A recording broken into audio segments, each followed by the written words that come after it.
What is up, everybody, and welcome back to the Unrelated Sports Podcast. I'm Andy McConnell.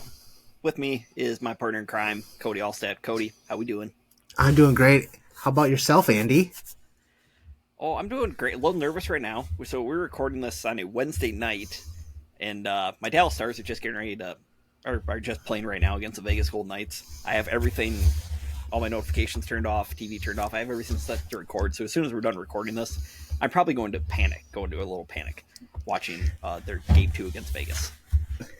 Oh, it's against Vegas. Okay, and it's Vegas. That's where you just were. Like Andy McConnell stepping up in the world, going to Vegas, becoming the smooth criminal we all know he can be. I like the transition there. That was good. Thank you. I tried.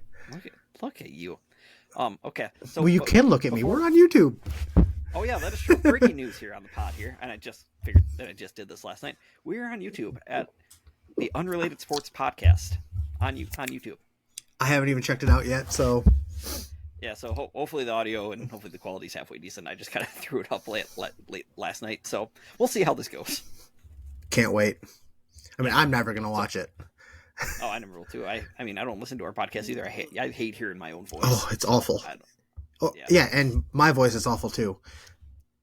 See what I did there? Yeah, your voice is awful. Your voice is awful anyway. So I was saying that yours was. Come on. I know my voice is awful. See, that's why I don't have a voice. I don't have the face for TV. I don't have the voice for radio. So instead, we just podcast. That's what all of us do. That's what everybody does. Just start a podcast. Yeah. So Cody, before I get into my little Vegas adventure, how have you been? I have not talked to you for like 10 days. It's been a minute. God, nothing really has changed in my life. Just Okay. Still working. Realizing how much I enjoy podcasting because like the week I didn't do it, I was missing it and thinking about how much I couldn't wait to talk to you and see your sweet face on my webcam. I was gonna say, don't you mean more that you just missed me over the past week? I mean, I'm not gonna lie and pretend I didn't miss you. I could, but I'm a honest Abe right here. Good. I mean, you're on camera now, so you kind of have exactly to be honest. But yeah, I appreciate that you missed me. I did miss you too. That's why I texted you on Tuesday or Thursday. His Cinnabon Thursday.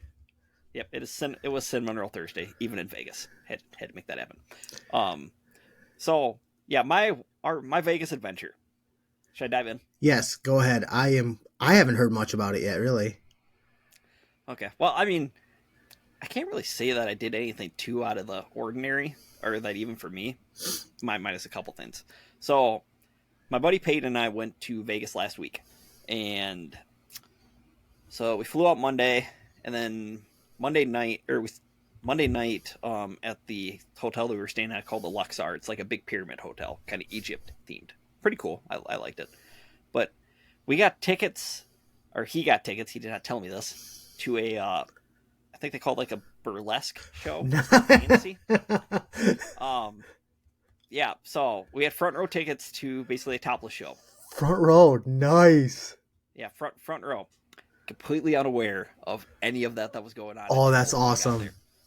Because he, in his words, not mine, he said that if he would have told me, or because he asked me if he would have told me beforehand if I would have went, and heck no, I would not have. That's totally out of my comfort zone. So I need to meet Peyton because he just became my hero. Yeah, I think he did for a lot of people. Oh my God, that is fantastic. Peyton, if you're listening, I owe you something. I don't know what yet, but I owe you big time because that is the best thing you could have done. Yeah, that was very interesting. That's how you start off the week in Vegas, right there. Just start off with a bang. Innocent little Andy. Yeah, and then not so innocent anymore. And then let's see, Tuesday. Now I can't remember if this was Tuesday morning or Wednesday morning, but when we were getting ready to head down the elevators to go grab breakfast, because we were on like the 16th floor, there were like 10 or 12 like security guards or cops like that were standing by the elevators, and I thought there were a few people that were over by there. So I don't know if somebody's gonna threaten somebody. I should have asked, because we had to ride down the elevator with a security guard. Oh, nice. Asked what the heck was going on.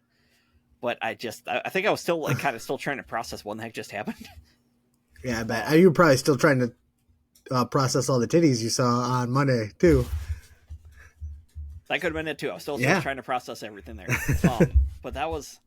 So, yeah, you start off the week just with a bang. And then... I hope you got a bang. See what I did there? I see what you did there. I see.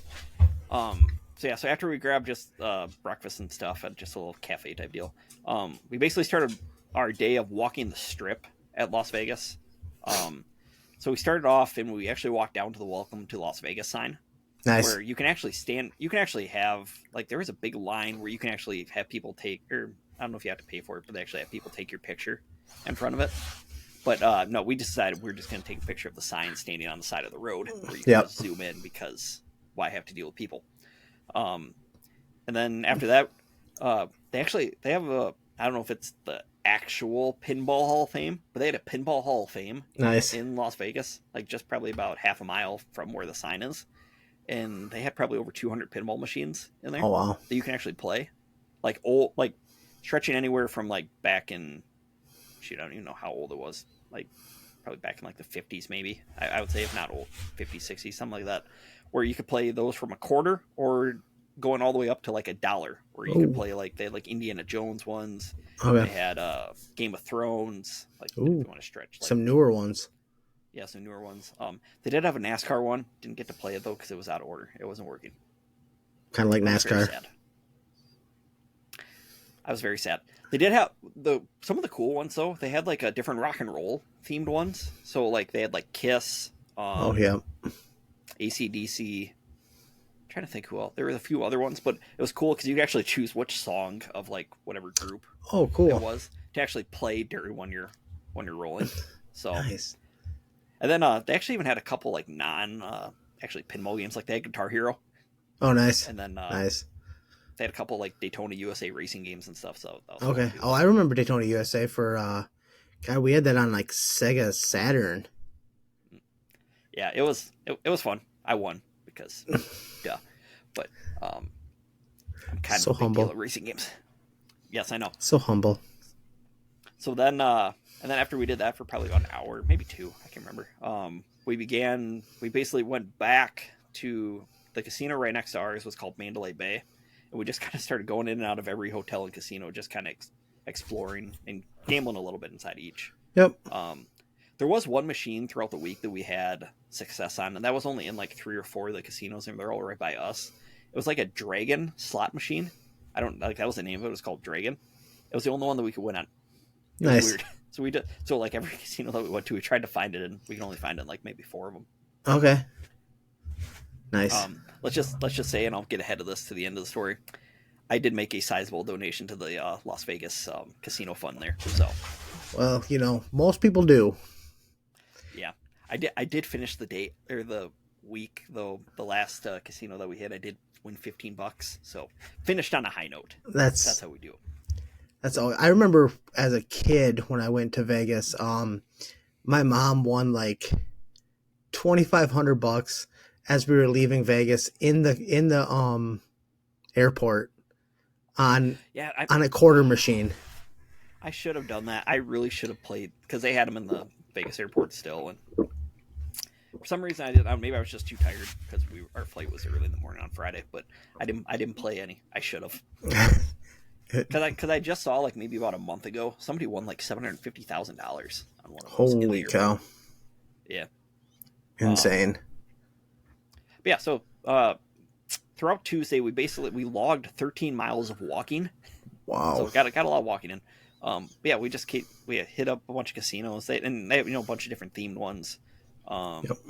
One of the cool ones. This was even dealing with the casino part was a New York hotel and casino. And they had a Hershey World inside there, like Hershey's chocolate and stuff, and where they have an insane amount of Hershey's Reese's stuff. Like how have you ever been inside like an M&M World? Yeah, or, like, I think Mall of America has one. Yep. So it's basically like that. Okay. Except the cool thing is that we were able to get like they offer malts or shakes. Ooh. So like you can get like a Hershey Reese's or Kit Kat malt. I got a Hershey one. Oh, it was good. I bet. I mean, I don't ever get a malt because I'm not disgusting, but I like shakes. Why? What's your problem? What's your problem It's disgusting. with malts? It's How? gross. What's different than that than a shake? That malted flavor is just gross. Like a Whopper, like that. Oh, bleh. Oh, okay. Well, so in other words, if I go to get ice cream with you, you don't want to go get a malt anywhere. No. I will get a shake. You can have a malt. Okay. The malt was very good though, especially I've- it was like 80. It was like 85-ish degrees, maybe a little bit around that area. So, and for me, that's really hot. I was gonna say for Vegas, that's not bad though. Yeah, and honestly, it wasn't. It was perfect, like nice and sunny most of the days, and we even had maybe just a smidge of a breeze, which was good. It was also bad because then when you get out on the strip, where there is a motherload of weirdos and people trying to sell you stuff left and right, you can also smell a lot of cigarette smoke and a lot of weed. Lots and lots. Oh, of weed. I bet there was a lot of marijuana. Yeah, so you factor in the breeze, and it just siffles. It blows right to you. But yeah, no, that was fun. Got to go up and down like every casino up through. We went to the Bellagio where we got to see the fountain. Yep, that's beautiful. Big water show. I don't know, it was cool. Cool to see it during the daylight, and then we stopped back and saw it at night too, after the hockey game that we went to, and then I think the last casino that we went to was Caesar's Palace. That was the farthest north we went. I think we only maybe covered half of it, maybe 2/3 of the strip. Right. One of the coolest things for me though, we got to go inside the Horseshoe, which there used to be a place on Fremont Street. It's now just called Binion's, but it used to be called Binion's Horseshoe and Casino. That's where they used to have the World Series of Poker. Oh, cool. There, which I've watched every World Series of Poker main event since like 2003, since I was like 9. Like who doesn't, right? I mean, I know me. It's held my poker addiction. But yeah, so inside of the Horseshoe though, which is now on the strip, they have every picture of every World Series and the main event winner since I think up and through like maybe 2023 or 2022. So up through they don't think they have last year's. But that was cool. They have pictures of everybody's in the Poker Hall of Fame. And then in a little glass case, they have actually the World Series of Poker bracelet, which you get for winning any event during the World Series of Poker. Not necessarily the main event, because you get a gigantic bracelet for that. But so yeah, that was pretty cool. And then I bought like a little commemorative World Series of Poker chip. Nice. That you could buy from like just a little kiosk type deal. And can you use that golfing? No, it's not going to be used golfing. It is going to be staying. It's a collectible for me, so I'm not gonna bring it out. You see, like when I golf, I use my state runner-up medal as my ball marker now. Okay. So it's the one time like I'll actually bring it out and use it once in a while, so it's like actually seen, but it's pretty safe because I don't lose that, you know. Yeah. Now I have like another poker chip, like Raymond got me a Packers one, and it's kind of where you have it has a magnetic ball marker that you can ink out of the middle of it. So no, that's what I use for a ball marker, because go Pack go. No Pack no. And then let's see. Then Tuesday night we went to the Golden Knights against the Chicago Blackhawks hockey game. Had really good seats. I wore my Stars jersey there. Didn't get heckled once. Very disappointed in the Vegas crowd. Did get a Jack Eichel bobblehead. I still don't know what the heck I'm going to do with that, because I hate Vegas with a passion.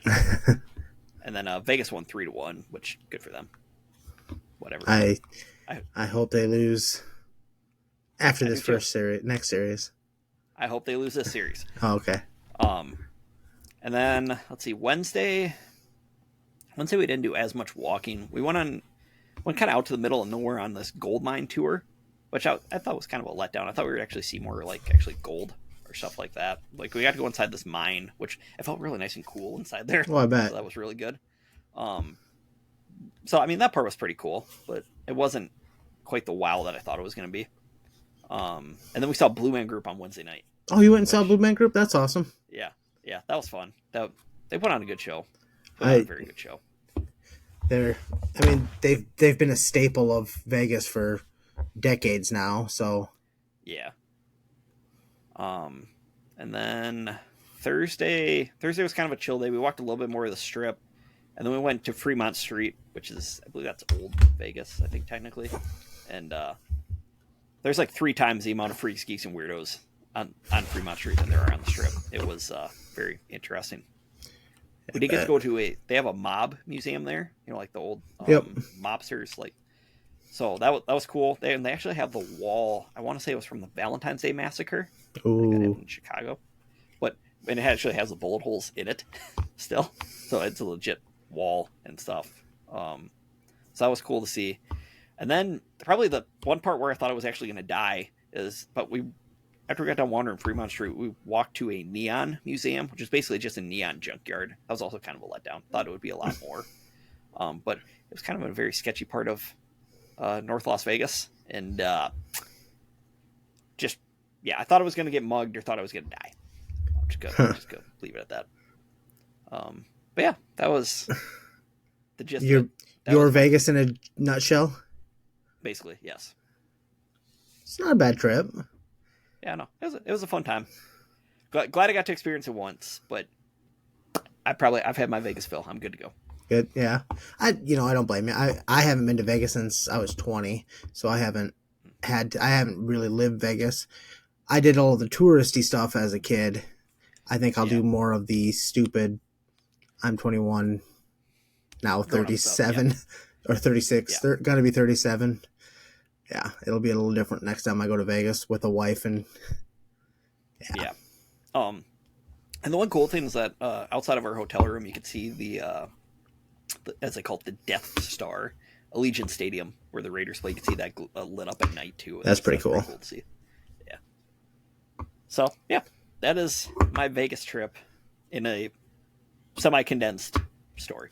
That's all right. That's awesome. I'm glad you went. I'm glad you got away for a little while and got to live it up for a week. And did not end up on a roof. You did not end up on a roof or sold into sex trafficking, which that's where my money was. So yeah.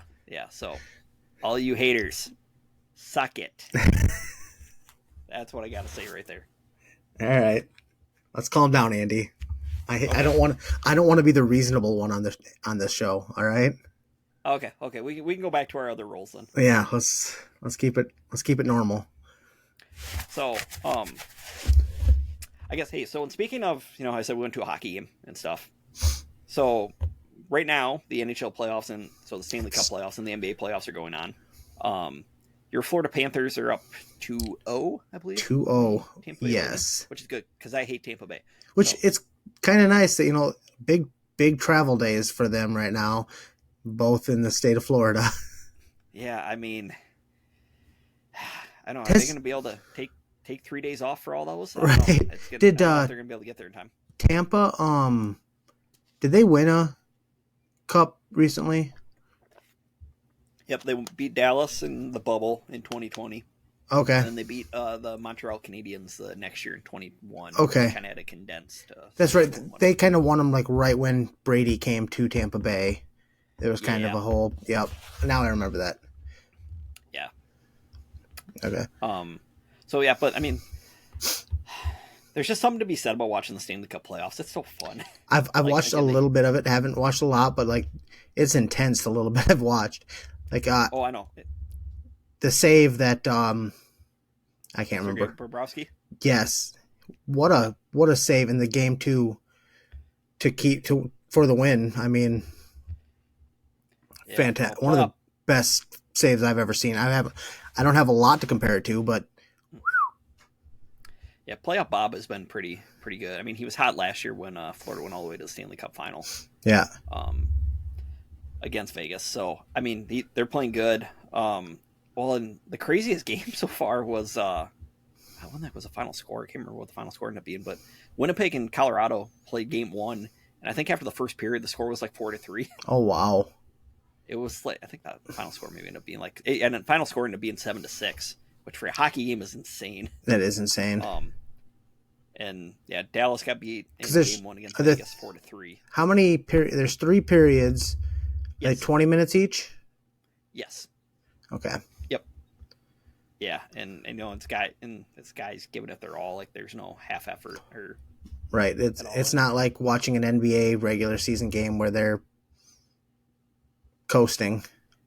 or an NBA postseason game outside of the last 2 minutes when they're not That's coasting. true. Yeah.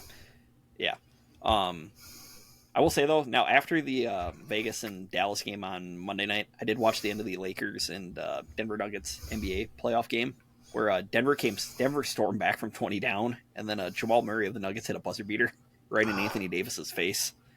That's pretty cool to see. That is sweet.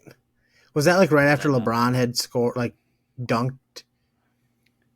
That was like 2 possessions before, because then I saw that the last possession. That was the 3-pointer that was hit there was to tie it, right? Yes. Yep. Because and then LeBron had the ball when about like under 30 seconds left, and I don't know if I can't remember if he had got away with a push off or if he just like shook the Denver guy that he had, whoever was guarding him, he had him on the ground, and LeBron had an open 3 and he missed it. And nice. Then Denver comes down and does not call timeout, which I wish more basketball teams, pro and college, would just let it play out instead of calling a timeout, and then you end up drawing up something stupid. But they don't call timeout, and then Jamal Murray hits a step-back jumper against Anthony Davis. So NBA playoffs have been fun. I did hear him saying that like he didn't even see it go in. He was on the ground when he fell after he took the shot. Oh yeah, he ended up on the ground, and Anthony Davis ended up in the Nuggets bench. Oh wow! Right as the shot went in, so it was quite the scene, quite the mob scene. That's fun to see. Maybe once it gets closer to the finals, I'll watch a little bit of it. But I mean, that's basically the extent of the NBA playoffs that I watch. If any games are kind of close late, I'll turn them on. But that product is so hard to watch a full game of, so hard. That's too bad. But the WNBA did sound like it's going to be more watchable than it ever has been this year. Why would that be? Who's going to be there? Oh, there's some chick from Iowa was the number 1 pick in I think it was last week's draft now. Oh, you serious, Clark? Nice. Thank you. That works with your Vegas vacation too. It actually does. Yeah. It does. God, look at all those ties in, right? I know, and you say I don't watch movies, because I don't, but I do watch a couple. Yeah, like crazy how much more she's already brought to women's basketball. Even in the WNBA. Like she just signed a 8-year, $28 million shoe deal with Nike. With her own shoes coming out, her own line of shoes.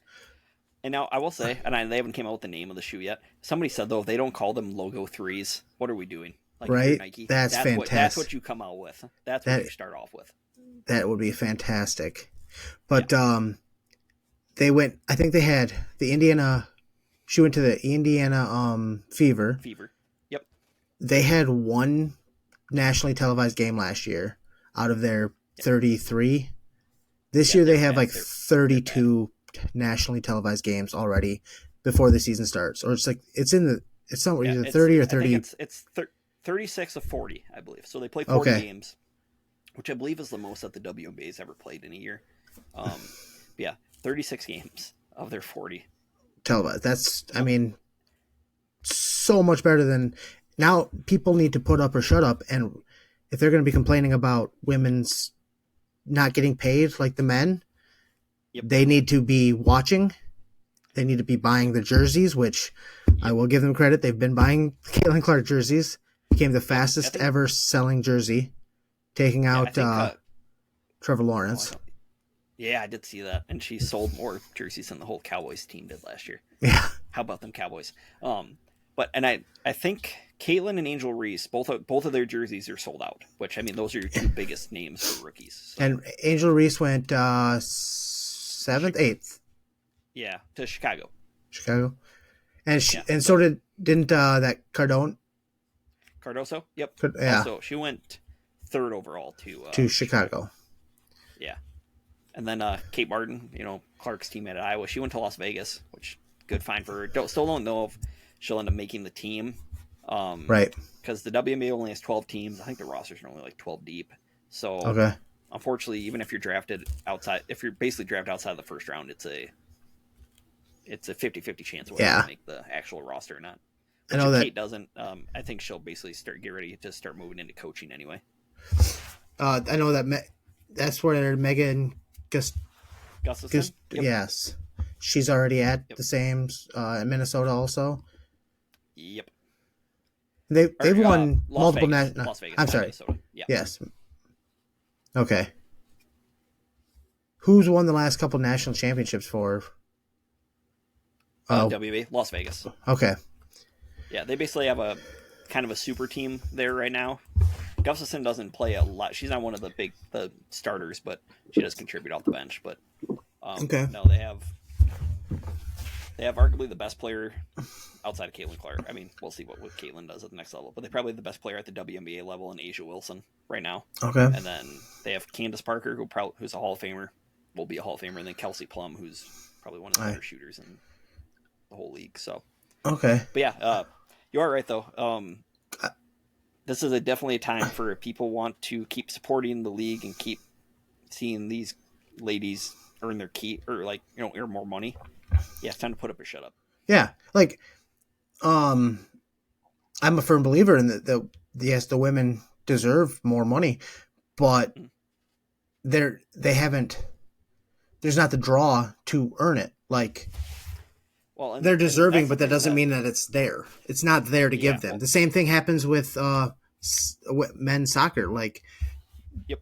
Do you know how much more percentage-wise the United States women's team makes of the revenue? Like, the percentage of revenue, the women's team makes a heck of a lot more money than the men's, but they don't have the revenue coming in, so they don't earn as much money.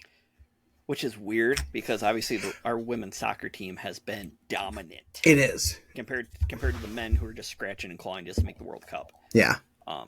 But that's the thing that I still don't think people totally understand about, all the whole equal pay and everything is it's all based on revenue. Like you can only make as much. Like I don't think that like Caitlin. Oh, go ahead. I don't think the WNBA is making money. It's basically earned off of the NBA. Correct. So, they finally hired her. Yeah, basically they hired their own commissioner or like a brand new commissioner a couple years ago to try to basically branch themselves off of the NBA or away from the NBA, to kind of become their own separate entity, and maybe that can start their growth of you're bringing X amount of money now, and then hopefully give it 2, 3, 4, 5 years, you're going to be bringing like 5 times as much money as that. Yeah. So then you can distribute more money to the players and everything else from there. So maybe you get your media rights and stuff, like your TV deals. You can make more money that way. Because it's a problem that NASCAR has had, is that they're finally bringing it, like they just signed like an $8 billion TV contract. The only problem is that the NASCAR and the other owners of the other racetracks, they still want to keep a large majority of the pie instead of going like 50-50 teams. Like teams get 50% and the racetracks get the other 50. It's basically, I think it's like 25-75 right now, which that's not sustainable for some teams. But no. But back to the WNBA. Yeah, again, you bring in more money, then you're going to be able to distribute more money. It's easy economics right there. Put a better product on the field, it'll bring more money, bring more revenue, all that, bring more pay. I mean, in reality, that the same thing happens in college sports all the time. Like football pays for everything. I mean, everything, because like you look at Iowa. I don't remember what year it was, but they have top 3 most consistently good wrestling programs in the country. They're one of the 3 big names of college wrestling, and I think this was 2020 or so. I don't remember. 2019. No, maybe it was 2021 when they won the national championship. Okay. They were the most successful program of the year, right? They won the national championship. They lost. They sold out every home meet they had. They lost $1 million Yeah, that year. Good. Like, yeah, that's one of your top three too. Like, that's why a lot of these college programs are dying, is they don't make money. But I don't know what they can do to fix that, because, like, obviously Iowa's one of the most successful wrestling programs, and if they're not making money, who's gonna? Well, that's where, like, along that line, with the whole, conference realignment with everybody, like, I don't know how this is going to be sustainable for years to come. In the fact of, like, let's take Stanford, for example. I believe they're joining the ACC now. So their football program's awful. It has been for the last, like, 5-6 years. But now they're joining the ACC, where you're going to have to pay for all these cross-country flights and everything, like going out to North Carolina, South Carolina, yada, yada, yada. And this isn't just for football. It's for football. It's for basketball. It's for track. It's for golf. It's for tennis. It's for swimming. I don't know how that's sustainable for some of these colleges. The money comes from football, but yeah, for like Stanford, I wonder. I haven't looked into that with their wrestling, because Stanford's actually always had a decent wrestling program, and now they're joining the Big 10, ACC. The ACC doesn't have a wrestling. That'll be interesting. Yeah, so it's just. It's all just a bunch of messy economics, and it's just going to be interesting to see how it all plays out. Yeah, for sure. What other sports have happened this? I know Wrexham did secure a promotion to League One. I don't know if we've talked about that yet. They basically do not have the opportunity to get first place in that, but they will be. Their last game is this Saturday against Stockport, who is leading, and I think already has the League One or League Two locked up, but they locked it up with like 2 or 3 games to play. Wrexham actually, I think they're guaranteed third. I don't know. Maybe they have the opportunity to get second, but it doesn't really matter. They're moving up to League One, and they're moving up. Promotion. Heck yeah. Yeah. I thought I saw a preview already for the new season of Welcome to Wrexham too. Oh, has it? Nice. I thought I did. Spoiler alert. Spoiler alert. Yeah. They got promoted. Wait, you're telling me it's real? Wow. It's fantastic. It's what got me into it. Wait, I know. Next thing you're going to say the Titanic actually sunk. That wasn't just a movie. Oh, my heart will go on. Okay. I know Inter Miami in the MLS has kind of been up and down. But Lionel Messi came back a few games. They sold out Arrowhead with Inter Miami playing I don't know what the Kansas City's name is, but it's Sporting KC. Yes, Sporting KC. That's right. Yeah. And Inter Miami won that, I think, 3-2.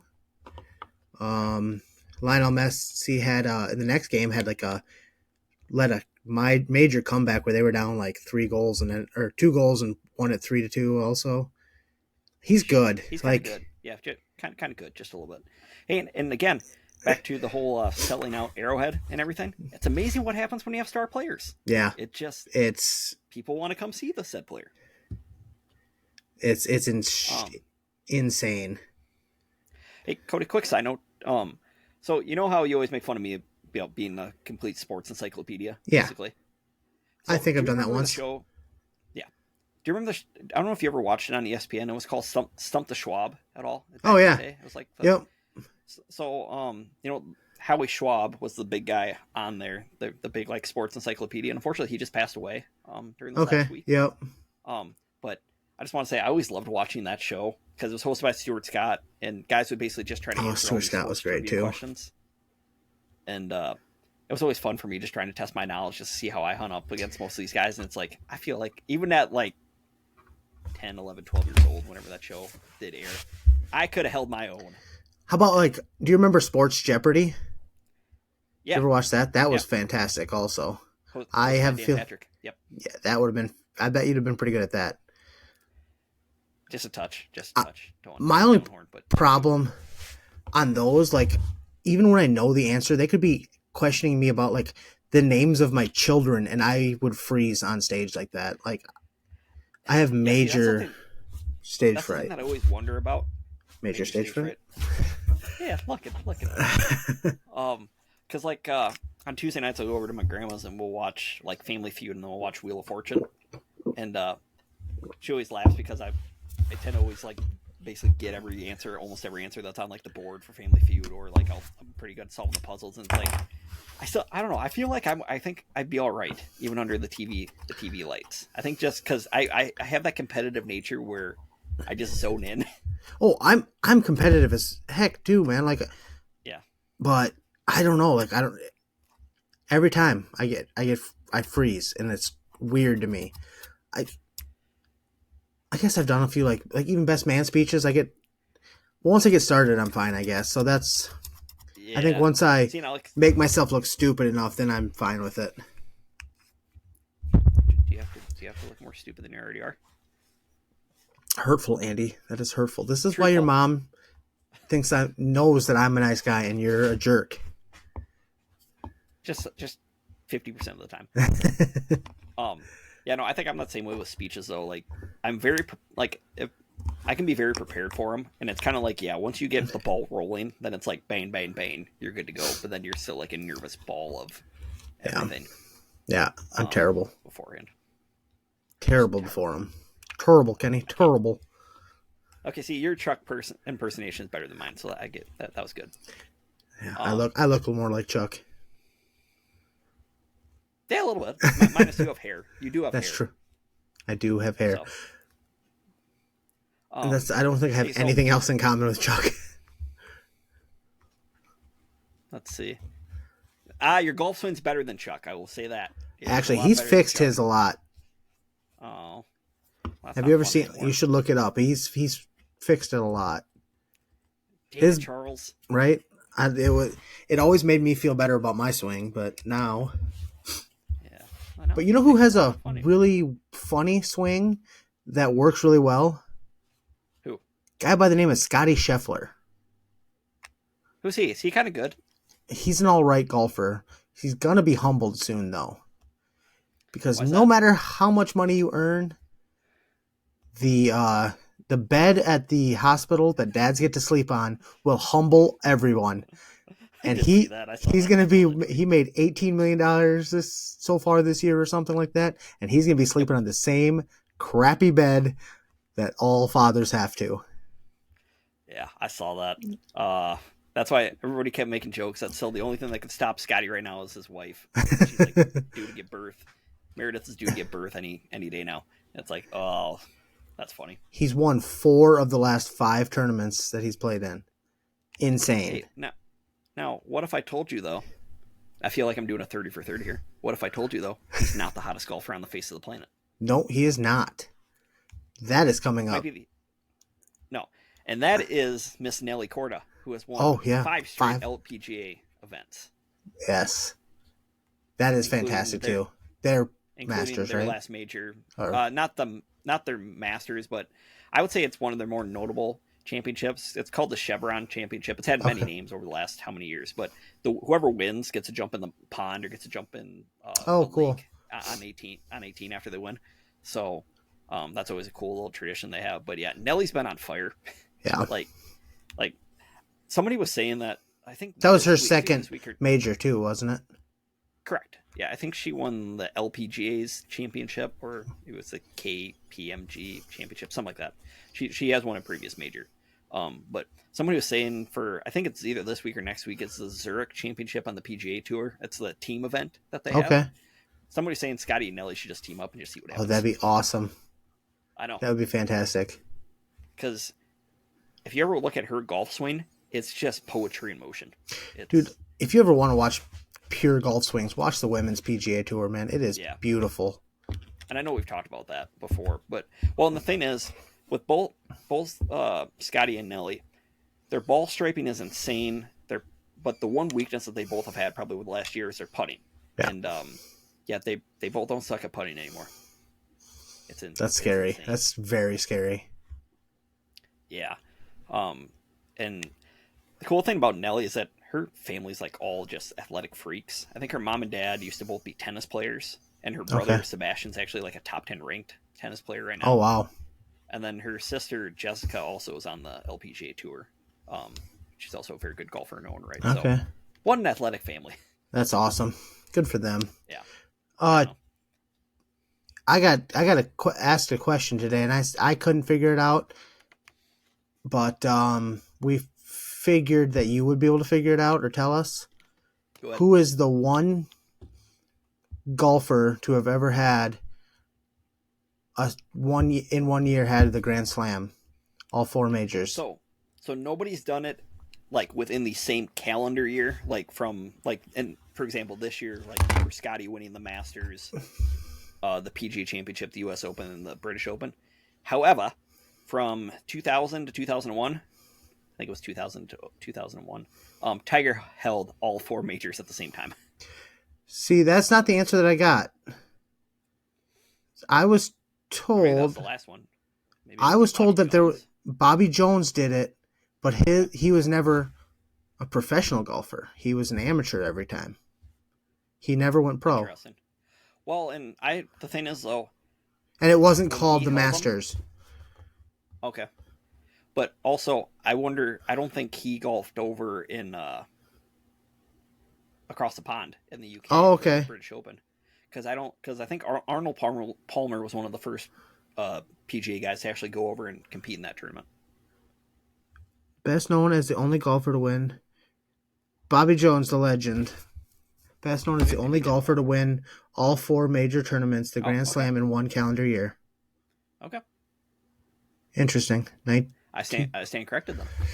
Insane. And he never went pro. Yeah. Yeah, because I know they always say all amateur records is basically Bobby Jones and stuff, and it's like, yeah, that's not bad. Well, he was the one in I think they made the movie The Greatest Game Ever Played. No? Well, unless if he played against Francis Ouimet, because Francis Ouimet was the amateur that won. There was a movie about Bobby Jones. Was he in the Legend of Bagger Vance? That one I couldn't tell you. I didn't watch it all. Anyway, but no. Francis Ouimet is the last amateur to win the U.S. Open, though. He in 1919, I believe. Okay, interesting. Yeah, but yeah, it's a fun time to be a golf fan for that stuff. I don't really want to talk about the other stuff because there's so much to cover with the PGA and the LIV stuff. I know. I don't have I don't have the capacity. The PGA is supposedly handing out some checks to the guys that stayed, which is a nice start, I guess. Yeah, but yeah, especially if you look at how the ratings were for the Masters this year. Yeah, they gotta fix this in a heartbeat. Yeah, I think that's gonna be their biggest driving force. The ratings. Well, and again, aside from just the strictly PGA versus LIV rivalry, there's no rivalries in golf right now. There's nothing. No. There's no big storylines. No. All the storylines is off the course.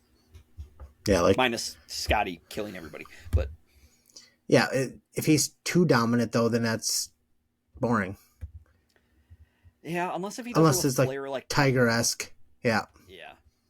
Because in all honesty, if he does start winning, let's say if he wins the U.S. Open and then he does win the PGA or wins the PGA Championship and then wins the U.S. Open, then you never know. By the time we get to the Open Championship, it's like, hey, Scotty's trying to do something that hasn't been done really in the modern era, basically. Right.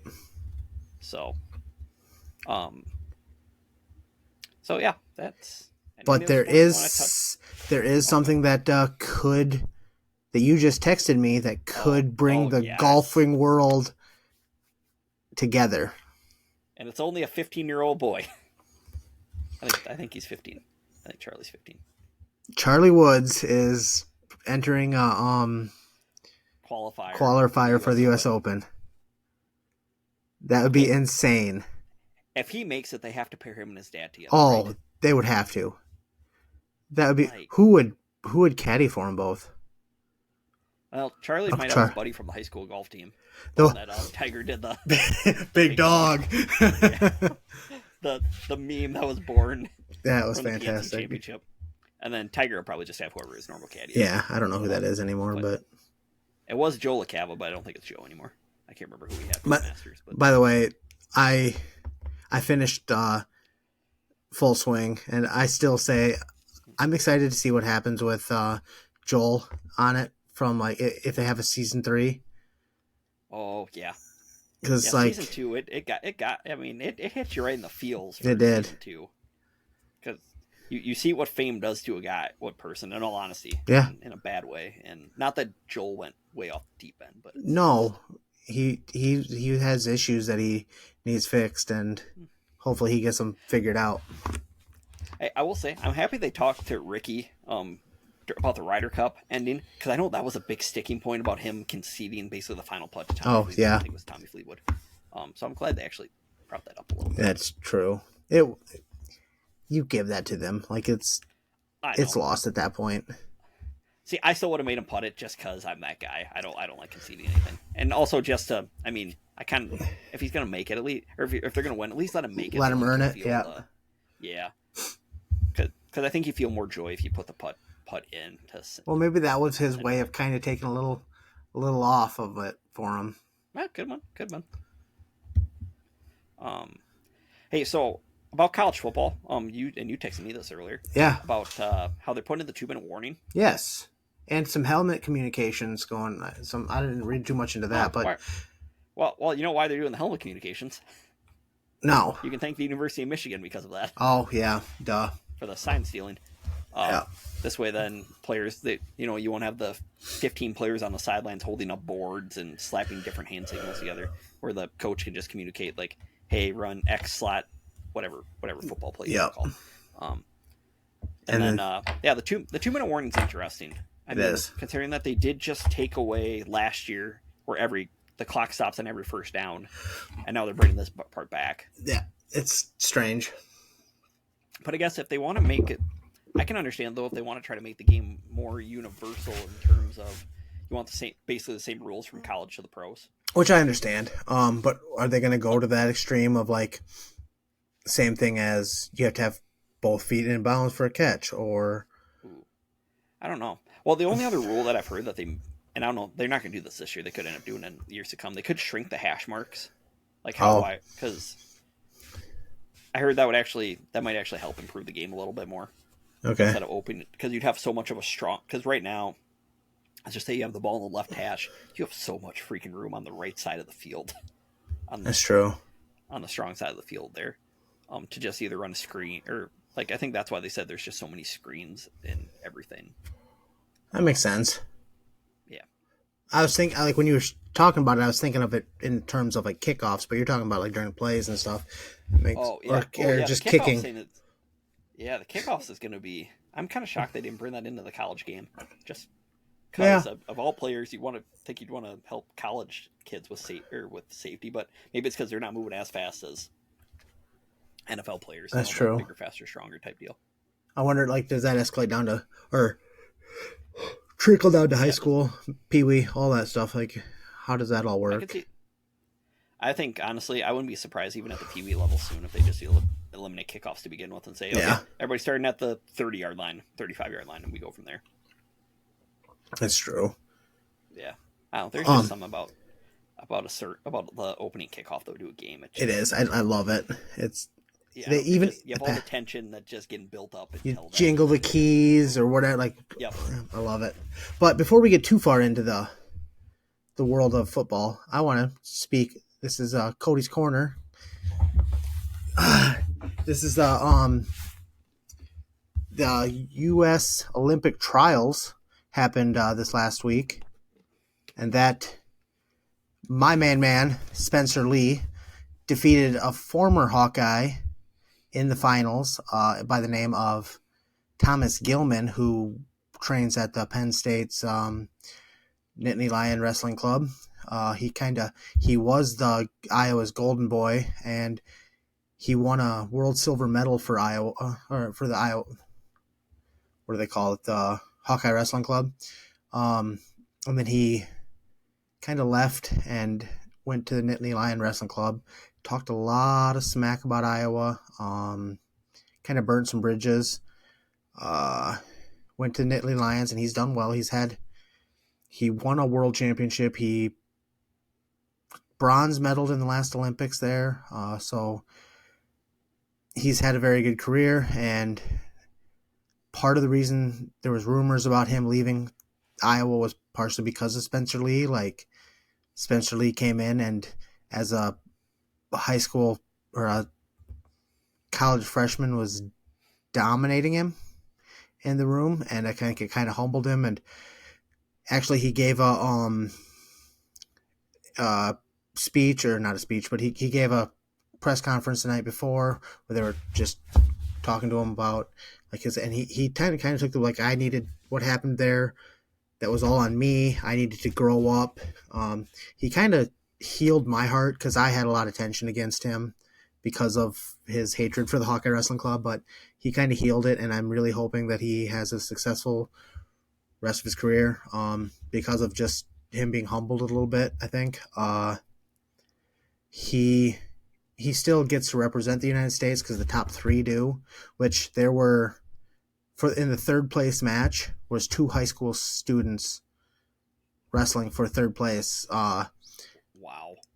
One was a senior and one was a sophomore in high school. Jax Forrest was a sophomore. He ended up getting 4th. Marcus Blaze got 3rd. Thomas Gilman. Like, and these are beating guys that are former world title winners, junior world champions, like insane. And then let's see. So that was at 57 kilograms that Spencer Lee dominated his way through. You got to the finals, and it's a best of 3, and he won 2 matches. He won the first 2 matches, so it didn't go to the third. And then at 65 kilograms, it was 2 Nittany Lion Wrestling Club members, Nick Lee and Zane Rutherford. Zane Rutherford won it in straight matches. Now those two matches I bring up first is because there are 6 Olympic wrestling weights, and 4 of them have been qualified for the Olympics for the United States, where 57 and 65 still have to go to, I think it's Istanbul, and win top 3 in the last chance qualifier. So the top 3 countries in that tournament, they get to go into the Olympics, whereas the other 4 have already qualified for the Olympics in the United States. Now I have to think of who the other. I know that 125 kilogram was Mason Paris, which is kind of funny. Mason Paris is going to be representing the United States in Paris in 2024. He's 24 years old and it's 2024. It's kind of a cool. Let's see. I got to look at the other weights. And the last one I want to talk about. 97 kilograms for the 3rd Olympics in a row at 28 years old. Yes. 3rd Olympics in a row, and he's 28. Wow. Kyle Snyder, who is also wrestling for the Nittany Lion Wrestling Club. Nittany Lion Wrestling Club cleaned up. They're the place to be. He wrestled for Ohio State, but he joined. Is Kyle Snyder. He won an Olympic gold when he was 20. I think he won a bronze when he was 24. And hopefully he wins another gold this year. Let's see. So that's 4 of the weights. Let's see. What's the other one? I know there was some controversy in 1 or 2 of them. God, I can't remember. I know. Okay, I'll just go to the main one was at 33 years old. We have David Taylor, who's #1 ranked wrestler in the world, pound for pound. He has not lost a match since 2018. He hasn't wrestled a lot, but he wrestles also for the Nittany Lion Wrestling Club. Shocking, but he won 2 national titles for Penn State. He got beat in straight sets by Aaron Brooks of Nittany Lion Wrestling Club, who was just a 4-time national champion for Penn State, and he got beat good both times. I mean, freestyle wrestling's a little different animal, but I'm gonna say David Taylor looked outmatched. Like, it was insane to watch. And now Brooks kind of had a match coming through where in the semis where he wrestled a wrestler. Oh, what's his name? He won 2 national titles for Arizona State before he got kicked out for cocaine. I can picture him. Zahid. Can't remember what. Zahid. Anyway, he beat Mark Hall for 2 national championships, but he kind of got called with like grabbing of the slinglet, which kind of was a bad call, and it lost a point for him, and it kind of cost him the match. So yeah, that was strange. God, I cannot remember what other weight class, who the other person was that made it. I'm no help. I wouldn't expect you to be. This is not like me too. Like with the wrestling, I'm usually pretty spot on. Yeah. It's just because we're a day off recording from usual, so maybe it's just your that doesn't help me at all. I can't even think of what to look it up on. Yeah. Again, there's not the greatest wrestling isn't the greatest thing. Like even on Twitter, there's not a lot. I have a lot of people I follow, but it's still few and far between. Even like a USA wrestling account or anything. That might be a good one. Okay. Yeah, unfortunately, I'm not looking on my phone for the rest of the podcast. I don't want. Yeah, I don't blame you at all. So. Let's see. I'm sure there was and then there was the Greco, which I know nothing about. They had that. The women's also there. That, just so you know, Emmett Alor qualified for the Olympics, so she's the one that I've told you was won 6 national or 6 world titles in 2 years or something. Yeah. She's good.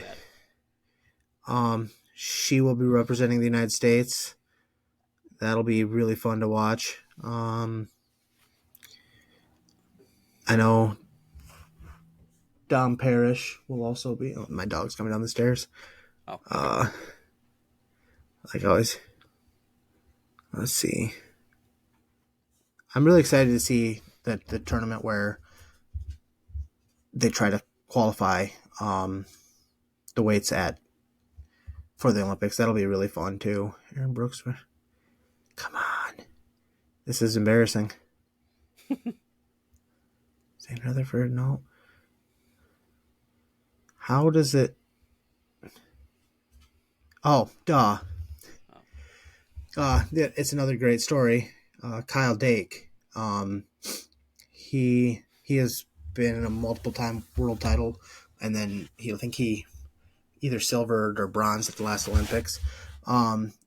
He is a 4-time national champion wrestler for Stanford. He also wrestles at the Nittany Lion Wrestling Club. Sensing a theme here. Yeah. But he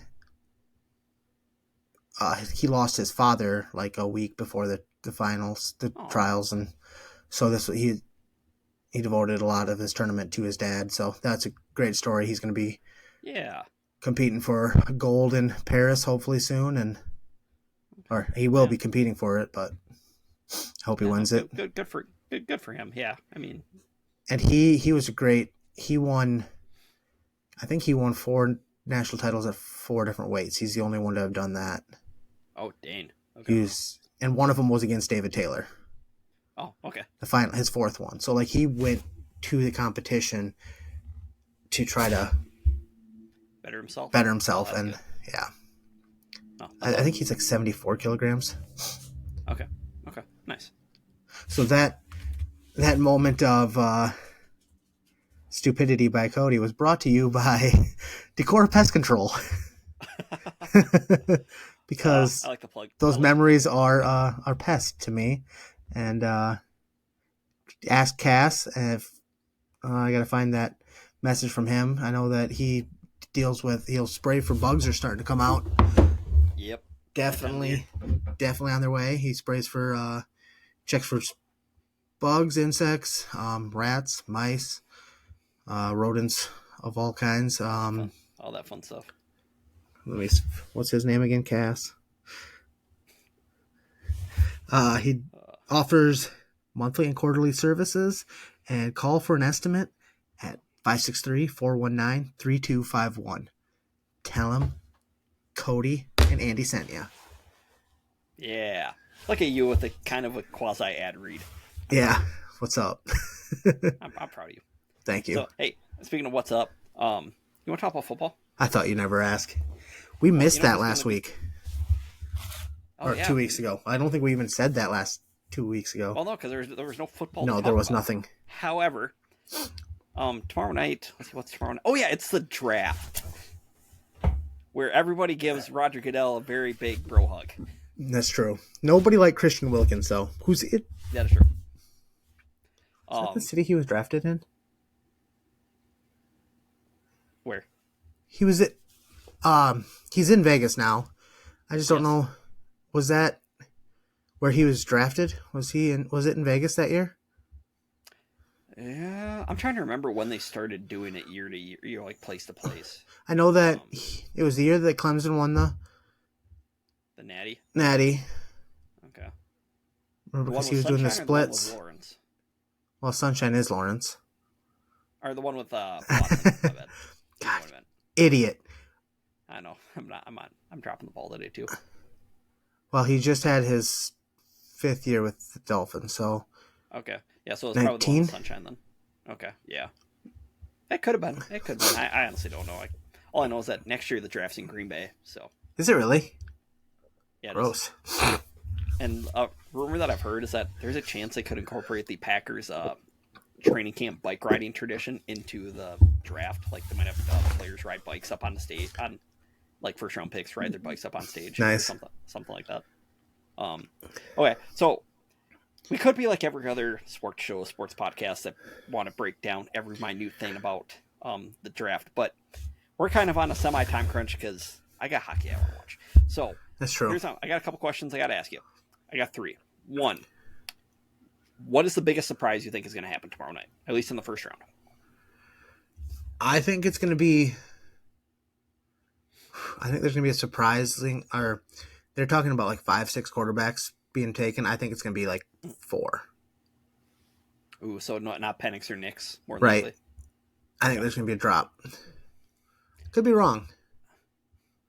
I think the surprise, and it's not really a surprise, because somebody's going to do something stupid. What are you doing? I was pointing at you. Oh, wait, for what? This is on TV now, or on YouTube. Oh, yeah, that's true. But no, I think. Oh, okay, I get what you're saying now. Okay, sorry, my brain took me a while to connect all the dots there. No, I think the Minnesota Vikings are going to do something very stupid tomorrow night. That doesn't. Yeah, I thought it was shocking though. Like this is supposed to be. That's true. Like the other well, if we want to go shocking, and not that this would ever happen, but if the Chargers were to somehow draft J.J. McCarthy, now that would be shocking. That would be. And then they trade the Lord and Savior Justin Herbert. But no, I personally think that the Vikings are going to do something stupid. They're going to trade the farm. They're going to move up to number 5 or number 6, and then they're going to take McCarthy there. Which, by Minnesota, by all means, please do that. Please do that. And then I don't know. I still think somebody's going to trade back into the first round and take either Penix or Nix in the back end. Somebody's going to do something big. I just don't know what. And heck, who knows? Maybe we even see like a Brandon Ayuk trade or a T. Higgins trade or a Trey Hendrickson trade tomorrow night. Both out of those last 2 mentioned ask for trades today. Well, or that was reported today. Was one of the best days that I think I've ever had, where the Packers traded Aaron Rodgers away to the Jets, and then I bought my dad the Aaron Rodgers. Aaron Rodgers, that's right. That was a Father's Day. Today. Yes, it was. He told me I was number 1. Appreciate that. Okay, so that's question 1. Question number 2: who do you want the Dolphins to get with your first pick? I'm leaning towards the center from Oregon. He's got 3 names. Okay, I don't know what his name is, but only because that's who the Packers are rumored to be looking at. So right, I'm terrible at I don't read too much into the draft anymore. Yeah. I trust Brian Gutekunst, and we just roll from there. Jackson Powers Johnson. Okay. Yeah, that's who I'd like to see. Yeah, we need interior linemen more than anything. Okay. Depth at that has been terrible for us for a long time, and it just beef up the middle of our. Is that where you think they ultimately go then with their first round pick, or do you think they end up doing something else? I've seen so many rumors like that wide receiver from Texas because he's fast. Yep. Fastest ever 40 time. We do like fast guys. We've got 2 or 3. We've had so much trouble with corners over the years. I've seen a lot of people talking about them with corners. We need defensive tackle after losing Christian Wilkins. I gotcha. Any of those, I'm not going to be upset about anything unless they do something like. The only thing that would really upset me is if they took like a running back or a quarterback. Yeah. No, which they're not doing. Yeah. How about you? I'm kind so the pack attack. In all honesty, just being an Iowan too, when I'm saying this, I would love if we got Cooper DeJean with our first pick, because you can play him at corner, you can play him at safety. I think they could play him anywhere. He can punt. He can return kicks. That's true. Which we don't even as kick returner. Punt returner, yes, he can take the heat off of Keyshawn Nixon for that. But no, I'll think we signed Keyshawn to a deal, so we kind of need to keep him as a kick returner. However, though, the last Iowa guy that I wanted us to draft, not Van Ness last year, but was Josh Jackson. Back in, 2018, where they double dipped, where they got Jair Alexander and then they got Josh in the second round, and Josh flopped. He was bad. So I'm a little scared on getting the one guy that I want. But in all honesty, I wouldn't be mad if they got either him or there's a corner from Alabama, Kool-Aid McKinstry, because we need secondary depth, or anywhere on the O-line. Minus tackle. We don't need a tackle unless they kick Zach Tom inside, like put him at center or guard, and then there's like supposed to be a tackle from. Tackle/guard from Duke. I think his name is Graham Barton. I don't know if we got him either. But in all honesty, what I'm really hoping we do, if DeJean is gone and if like nobody big is on the board, trade back, because somebody's going to want to trade up to get a quarterback. Somebody always does at the back end of the first. That's true. I would not mind. It makes sense too with a quarterback to get one in the end of the first round, because you get that 5th year option on them. Yep. That's what Baltimore did with Lamar. So. Yep. Or what the Vikings did with Teddy Bridgewater before, he busted his knee. Right. So, yeah, honestly, the only position that I would be kind of mad if we took would probably be quarterback or running back, because we just traded for Josh Jacobs and we got Jordan Love. Like, even wide out in the first round, unless if for some odd reason either one of the big 3 between Harrison, Neighbors, and Adunze falls, we don't need one. Right. I have been hearing I think the most wide receivers ever taken in the first round was 7, and they're talking about matching that this year. Huh, that's weird.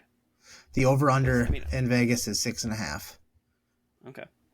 Because I guess I haven't heard much outside the big 3. Because, the little bit that I've heard is maybe Kansas City might get, his name's Lad McConstry from Georgia. He was like their kind of slot guy. Oh, did you lose me? I lost you for a little bit. I got you back. Okay. We back. But no, I've heard Kansas City might get Lad McConstry. He's kind of a slot guy from Georgia. He might fit their scheme well, but that's kind of about all else I've heard. I don't know. We'll see, though. It's just, again, somebody's going to do something stupid. Somebody's going to do something completely unpredictable tomorrow night, and that's why we love the NFL draft. It is fun to watch the draft. Yeah. I remember, one of my wife's first memories not of me, but like once we were dating, was when we drafted Tua. I went berserk. I was pacing. I was more nervous than like I was my wedding day. I know how excited how much you've been hoping for Tua basically that whole year going into that. Like as soon as you just kind of realized that you guys were tanking. Yep. And then Green Bay took Jordan Love that same draft, which at the time I was more just shell shocked for the fact of, again, Rodgers coming off an MVP season, and the fact of Love was the biggest question mark for me between all those quarterbacks. And you needed a wideout, something fierce. Yeah. Well, and again, after Justin Jefferson went to Minnesota, I was just hoping we would have traded out of the pick personally, but right, worked out. But again, But yeah, right now, well, at least for a year. As of now, yeah. Yep. And that's the big thing. Because if you hit on your quarterback, then everything else you just kind of keep swinging away at. Yep. So. And you had one third question? What? You had a third question on the draft? Oh no! It was basically the second one was basically a two-parter, or okay, 2 and 3. So who do you want? Who did you want your team to take, and who do you think you're going to take? Kind of like that. Makes sense. Yeah, but yeah, other than that, that's about all I got. And I hope Green Bay takes Torrey Taylor sometime in the 7th round, 6th, 7th round. Nice. Because punters, much like fullbacks, punters are people too. Perfect. Yeah. I saw a meme the other day, and it was like, or maybe it was a TikTok of some girl saying there are no famous Kyles, and I was pissed. I was like, there's one famous Kyle above all. I know. Kyle Juszczyk. Back in the game. The disrespect toward Juice. Right. Now he can be considered the Juice because, well. Oh well, yeah, because the other Juice is he's not loose anymore. We'll just say that. No, he is not. No. Okay, so moving on from that. Anything else you want to touch on, or should we get into our top 5? Our top 5, I think, would be a good place to go right now. Brought to you by Lick Tag Lawn Care. Get ready, folks, because it's that time of the year where your grass is growing. Unfortunately, it's growing at a rapid rate. Yeah, so you have to start busting out the old lawnmowers. Call the guys at Lick Tag Lawn Care. They can help you with all your lawn care needs. Okay, so tell the people, what do we have for our top 5 for this week? Top 5. Well, because we have been having more away weeks than normal, we want to give you some other options of things to listen to that aren't us. I mean, I know we're number one in everybody's hearts, but yes, you need other things to pass the time when we're not available. Or like, let's just say when you're in the air on an airplane, you need podcasts to listen to. Or sick. Yeah, or that too. So, our top 5 podcasts that we like to listen to. Just a disclaimer for everybody. Mine are going to be all sports related and mostly racing related. So, not a single one of mine is sports related. Okay. And I'm going to give you, I can't even remember the name of one of mine. It's not going to be a top 5, but I like to listen to one once in a while. I go through spurts. I'm obsessed with listening to people who get into Scientology.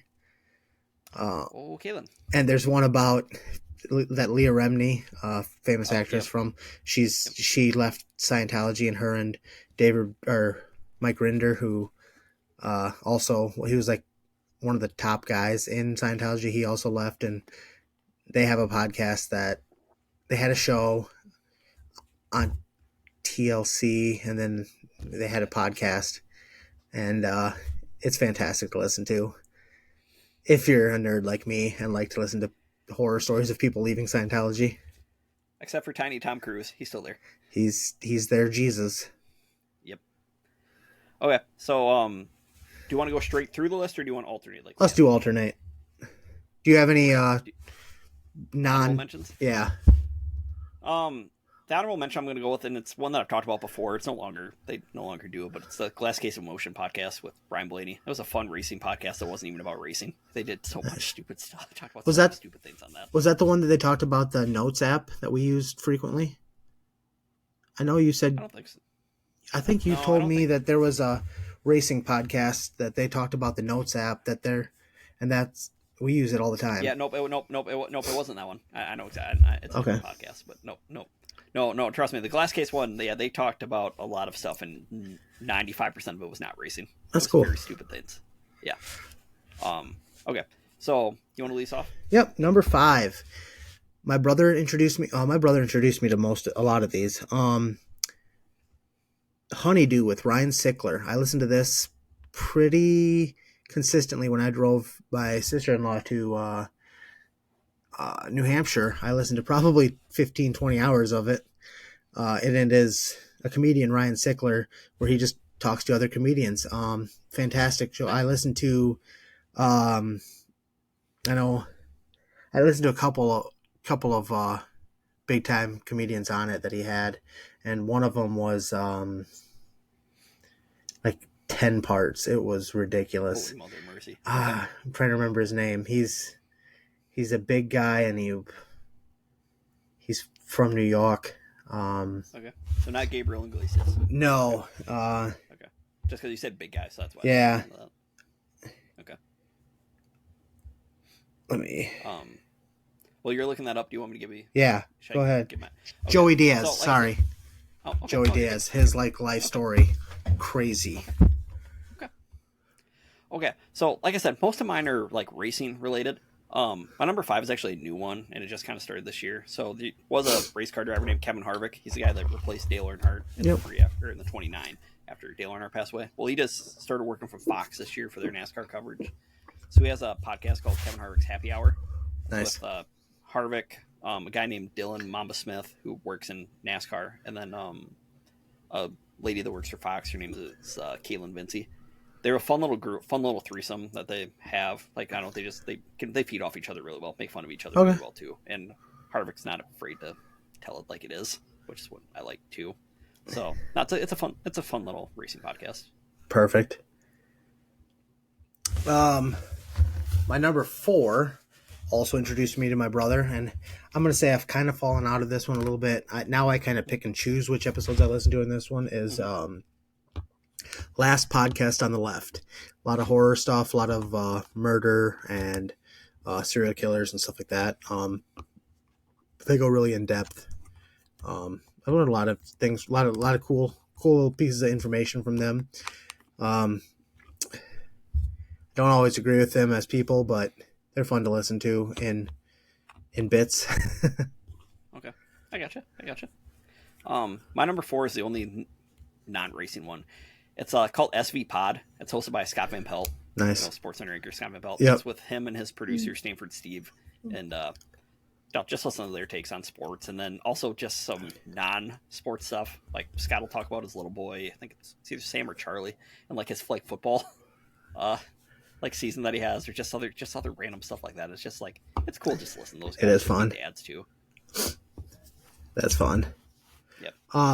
My number 3 is, well, the most popular podcast on planet Earth, the Joe Rogan Experience. Back to Joe Rogan.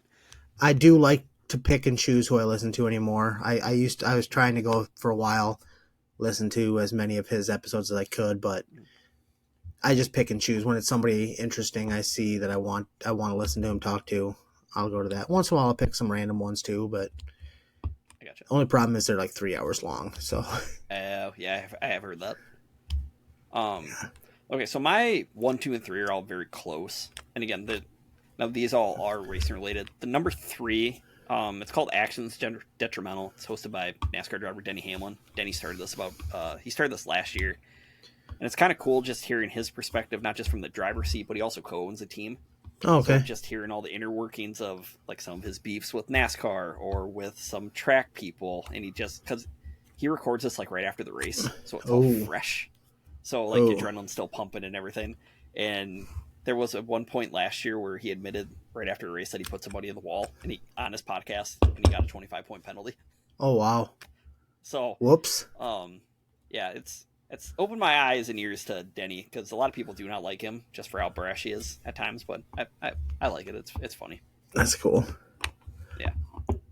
And my top 2 are both kind of interrelated because the one branched off. My number 2 branched off of number 1. He was a guy that worked at my favorite podcast and kind of did the same type of one, just a little different. My number 2 is Invisible Choir, and it's a murder podcast. Okay. Also, mostly. I do not pay for a subscription on this one, but the other one is the only one I pay for a subscription on. Okay, I gotcha. So my number 2, it's not subscription based, but it's from these 2 guys, Jeff Gluck and Jordan Bianchi, that write for The Athletic, which is a subscription based app. It's like basically the newspaper on the app. It's where I get like a lot of my NASCAR news from. and just other random news. Like the Dolphins have, I think, their own writer on The Athletic, Yep. and like every major team basically does. But it's called The Teardown. It's their post-race reactions and where they dissect everything that's happened in the week that was. Like, I know for me, it's just really informative. And again, for being a monster NASCAR fan, I love it. Interesting. And my number one is Sword and Scale. I like the jump. I like the jump. Thank you. There. It's produced by Mike Boudet, who I've listened to every episode multiple times now. I have the Plus subscription. He did just start a TV show on his app, actually. I'm looking forward to watching that. I want to wait till there's a few episodes before I jump into that. But he has some of the best production I've ever heard. Best storyteller. He's a little brash. He has been booted off of his own podcast for a short time, but came back on it. He is not well liked in the true crime family, but he's the best. I believe it's mostly because he's a little right-winged, and okay, gotcha. a lot of the murder or it's very left-wing leaning. A lot of that, so he comes off as not well received. I gotcha. And like he's very opinionated. I love him though. He at the end of every episode, he will play segments of people, like voicemails from people, and some of them are very for him, and some of them are very against him. It's yeah, nice. It's a fantastic show though. I highly recommend it to anybody who likes listening to murder or true crime. The first episode, I have probably had 10, 15 people that I've personally showed it to like get them to listen to it. Such an in-depth and fantastic storyteller. I gotcha. I'm not a big murder mystery person like that. I wouldn't expect you to be. I couldn't do it. So my number one, it's a podcast called Door Bumper Clear. It's hosted by 3 NASCAR spotters, TJ Majors, Brett Griffin, and Freddie Kraft. And so they, much like every other racing podcast I listen to, they basically dissect everything that happened during the race weekend. But they also give you a bunch of inside NASCAR stuff. Like sometimes they drop little Easter eggs of stuff that's happening, might be happening in the NASCAR world, and they give very unfiltered opinions on everything. I like that. They're not afraid to call a spade, because they have gotten called to the NASCAR hauler many times because of stuff that they've said. That's awesome. And see, their podcast company is Dirty Mo Media. It's owned by Dale Jr. And there's been a few times where Dale Jr.'s had to go to the NASCAR Oval Office because of that. That's awesome. They've said, yeah. So no, it's a very, very funny podcast and very informative. But I love it a lot. Like I said, it really gives you kind of an inside look at some stuff, a lot of stuff behind the scenes. That's fun. Yeah. So yeah, that is our top 5. Well, thanks for listening to people. I don't know what I'm supposed to make fun of right now because Andy actually has us on YouTube now. Yeah. I'll figure something out to make fun of him for not doing right. Now I need to step up my game and post more on Facebook. And you're the promoter. You need to do a better job here. Am I the face? Because I shouldn't be the face. No, you're the promoter, though. Okay. I didn't say you're the face. You're the promoter. You do a lot of behind the scenes. You got to do a bunch of behind the scenes stuff. Yeah, I need to step it up. But yeah, like I mentioned earlier, like and subscribe to us on YouTube at the Unrelated Sports Podcast. I believe that is the actual name of our channel. Yeah, channel. I just gotta make sure that I have this all right. Yep, it's Unrelated Sports Pod. That's what we are. Okay. So that's all you gotta. We have our last 2 episodes are up on the YouTube, and at some point either tonight or tomorrow, I will. This one will be episode number 3. Well, I think it's like 22 overall, but our 3rd episode will be. That's crazy, 22. Yeah, I don't know about you, 22 or 23, but I'm feeling 22. I haven't felt 22 since like 8 years ago. Math is hard. It is hard. So yeah. So anything else you got for the people, Cody? Or for me, Nathan? I'm glad you didn't get sold into sex slavery. That'd have been bad. I am too. Mostly because I wouldn't have known how to get this episode going on my own.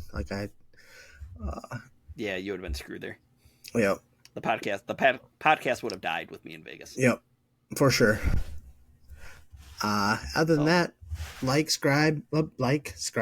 subscribe, and follow us. Tell your friends. Watch us now. Yeah. Now I have to start combing my hair once in a while.